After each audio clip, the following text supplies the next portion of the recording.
So codependency is a set of learned behaviors. I outlined many of those in the previous video.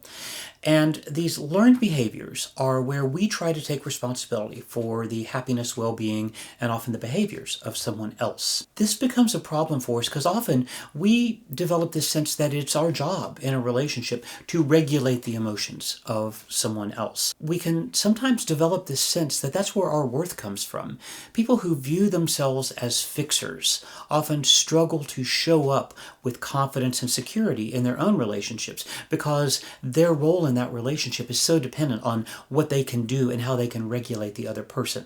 And it just creates a really difficult power differential in the relationship. And frankly, just creates a lot of weakness on the part of the codependent person because they're always at the mercy of the other person and what's going on with them. So how do we become codependent?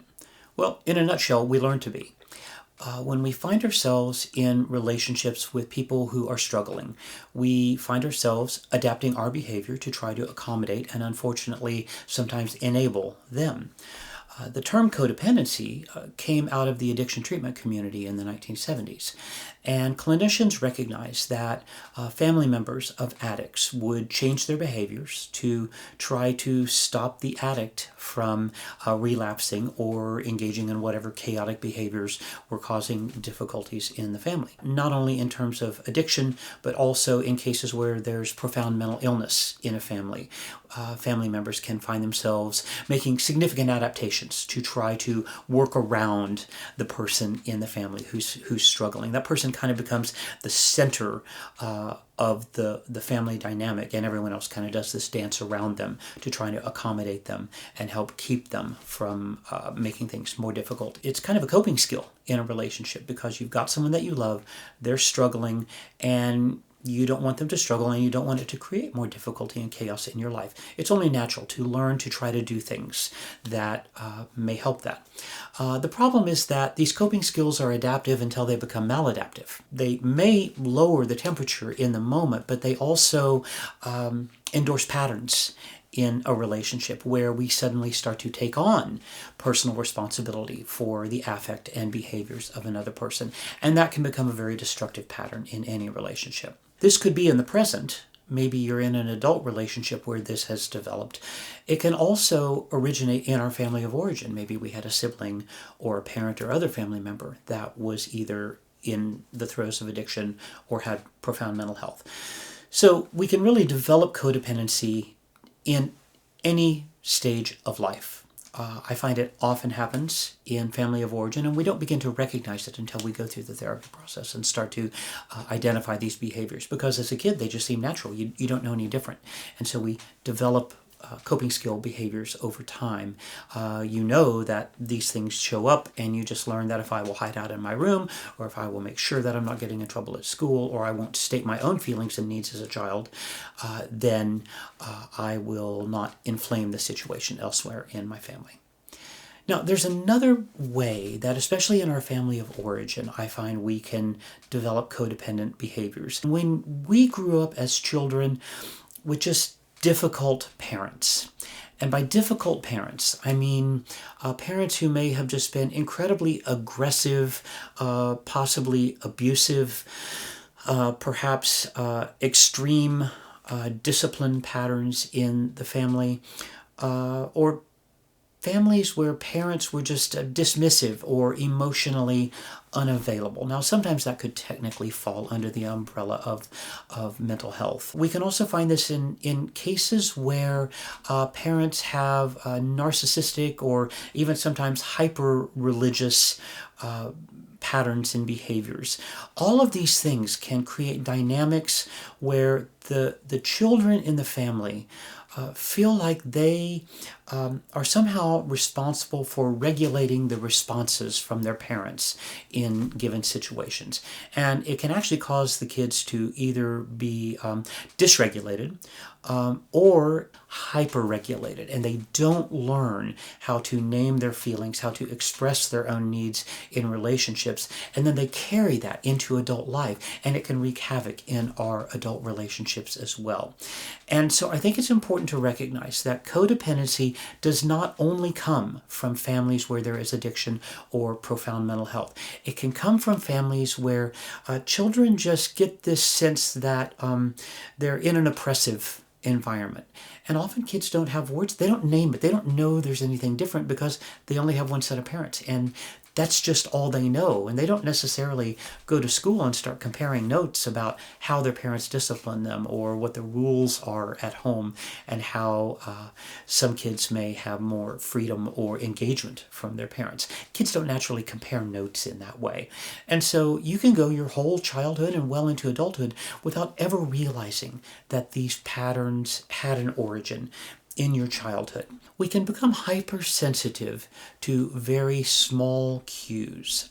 So we can notice things like the sound of a door closing or the sound of a loved one's feet across the floor in the other room. Maybe the sound of a parent's keys hitting the counter as they get home from work. Now, in a healthy family, children might not think much about that. But in families where children are in oppressive or sometimes aggressive or abusive parenting environments, they become hypersensitive to those things. They notice little changes in posture. They can notice little changes in tone of voice, or maybe even little code words they learn to identify. That if a parent says this word or says things in a certain way, that the child then knows, oh, trouble's coming. I'm about to get punished in a very harsh way.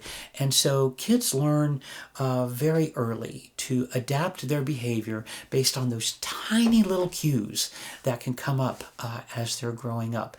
And again, they learn those as survival skills in their family of origin.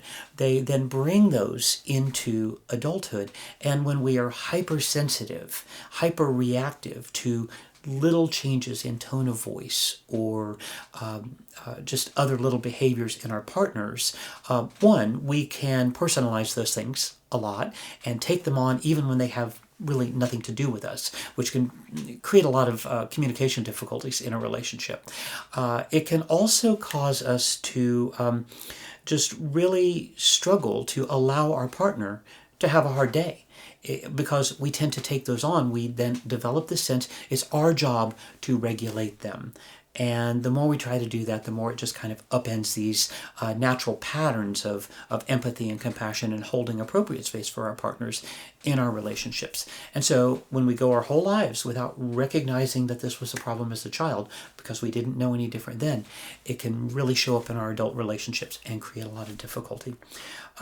It can cause us to doubt our own ideas and not give voice to our own beliefs, opinions, and thoughts.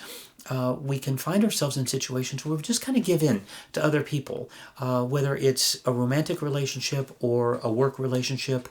And sometimes we can appear very outwardly confident and cool because people who grow up with codependency and learn that in childhood often become very good at masking that. They pretend to be confident and clear because they know, they've learned from experience that they have to appear to be okay so that they don't suffer consequences in their relationships. So often it can be deceptive that in adulthood we can appear to be confident and clear and focused.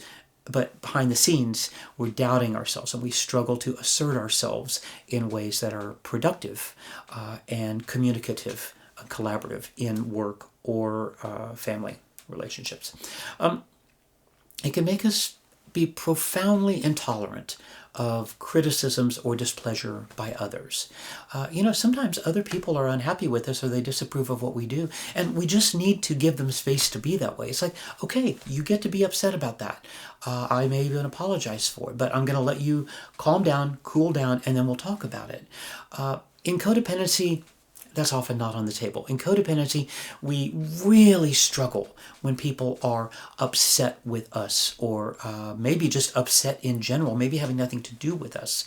As a result, we can get into this pursuer-distancer dynamic in our relationships where we are trying to get someone to resolve tension in a relationship before they're ready to do it. Maybe they haven't even done their own work on what's going on with them, and we find ourselves pushing to try to resolve something that they're not ready to, it can just create more difficulty. It takes on a life of its own. If you're thinking back on your own experiences and remember being highly sensitive to little cues, or maybe growing up, you didn't think about these harsh punishments or oppressive rules in your home. Maybe you didn't stop to think about how distant your parents really were, that you were sort of left to your own devices to learn how to regulate your own emotions, or given a lot of responsibility for over-regulating yourself and regulating others. You see, in codependency, kids often get in this position of trying to regulate the adults in their life. And that's upside down, right? That creates what we call a parentified child experience, which again leads to all kinds of difficulties in our adult relationships. And it can make it difficult to sustain positive relationships with our parents when we become adults. I'm curious what your thoughts are about this, if you've heard these ideas before, or if you have any particular reactions. And so I do want to invite you to get into the comment flow in the space down below. And I'd love to know what you think. And if there are other questions that you would like me to answer or other ideas that you'd like me to address, then I would really appreciate your feedback on that. I am planning another video on boundaries because when you suffer from codependent tendencies, setting and maintaining boundaries is pretty terrifying. And so we're going to talk about that. Thanks for being here. I'll see you next time.